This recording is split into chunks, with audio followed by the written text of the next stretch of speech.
तो बमबारी, भीषण तबाही, नरसंहार को लेकर तस्वीरें हमने आपको दिखाई, रिपोर्ट दिखाई। अब कहानी है अपडेट को लेकर है, क्योंकि कहा जा रहा है ऐसी बर्बरता देखी नहीं गई है।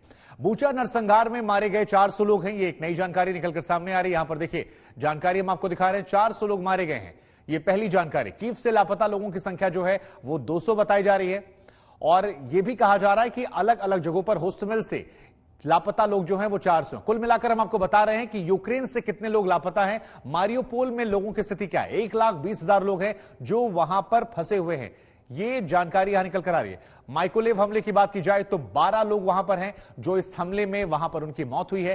तो अपडेट और वहां पर लोगों की स्थिति क्या है वो हम आपको लगातार दिखाने समझाने की कोशिश कर रहे हैं। हम आपको एक रिपोर्ट भी दिखाएंगे जिसके जरिए आप समझिए कि हालात जो है वो कैसे बद से बदतर हो गए हैं, और नरसंहार को लेकर आज कैसे पूरी दुनिया की निगाहें जो हैं वो यूक्रेन के बूचा पर आ गई हैं। क्योंकि बूचा में जो कुछ हुआ, ऐसा कहा जा रहा है कि ऐसा ISIS के जमाने में हुआ था। ये पूरी रिपोर्ट देखिए आप।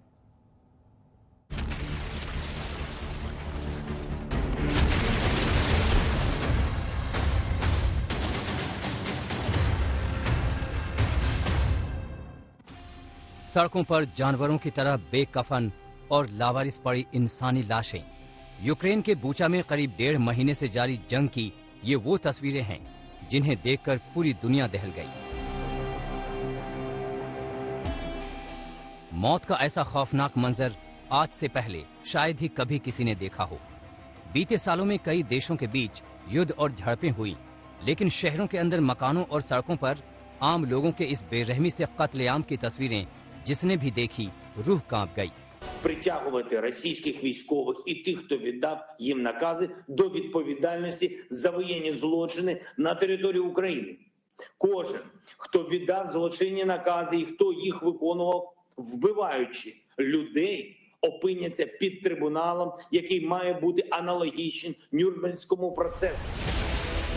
यूक्रेनी राष्ट्रपति ने बूचा में हुई हैवानियत का जो ब्यौरा दिया है वो सन्न करने वाला है। जेलेंस्की के मुताबिक रूसी फौज ने आम नागरिकों को टैंकों से रौंदा, महिलाओं का बलात्कार किया गया, फिर उनकी हत्या कर दी गई। हत्या से पहले लोगों को खौफनाक यातनाएं दी गई, कई लोगों की जीभ काट दी गई तो कई लोगों के अंग भंग कर दिए गए। करीब 300 लोग इस कत्लेआम का शिकार बने। सड़कों के अलावा कई लाशें सामूहिक कब्रों में भी मिली हैं।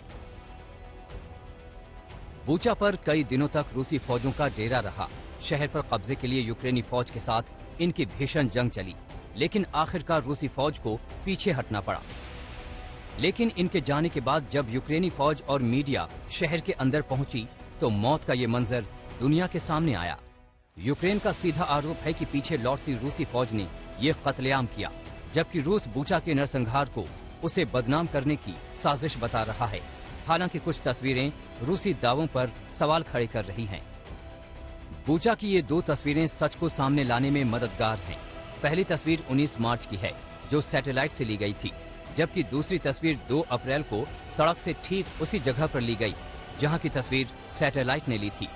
सैटेलाइट तस्वीर लिए जाने के वक्त यानी 19 मार्च को रूसी फौज बूचा में ही मौजूद थी, जबकि 2 अप्रैल को रूसी फौज शहर से जा चुकी थी।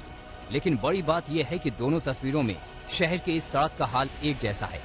दोनों तस्वीरों में सड़क पर एक जली हुई कार और कुल लाशें दिखाई दे रही हैं, और गौर से देखें तो कार और सभी 6 शवों की स्थिति दोनों तस्वीरों में एक जैसी है।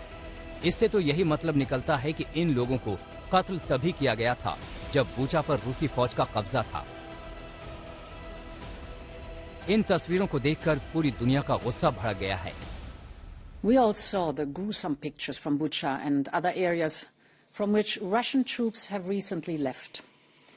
Yesterday I conveyed to President Zelensky my condolences and assured him of the European Commission's full support in these terrible times. These atrocities cannot and will not be left unanswered. They were in plastic handcuffs behind, and they were shot like that. Some of them, they were just freely moving in the streets with the bicycles, or just coming from the shops, or wearing just water or something like that. Even I saw too many people in Irpin as well, that they were crossing the roads, and since their drones have seen the people movement there, they were they're shelling to these people. Bucha का सच सामने आने के बाद America और यूरोपीय देश रूस पर नए सिरे से प्रतिबंधों की तैयारी में हैं। संयुक्त राष्ट्र सुरक्षा परिषद में रूस की अस्थायी सदस्यता पर भी सवाल उठाए जा रहे हैं, लेकिन रूस अभी भी मानने को तैयार नहीं है कि बूचा में ये हैवानियत उसकी सेना ने की है। माफी मांगना और अफसोस जताना तो बहुत दूर की बात है। यूक्रेन के होस्टोमेल से गौरव सावंत, कीव से राजेश पवार और डोनेत्स्क से गीता मोहन के साथ आज तक ब्यूरो।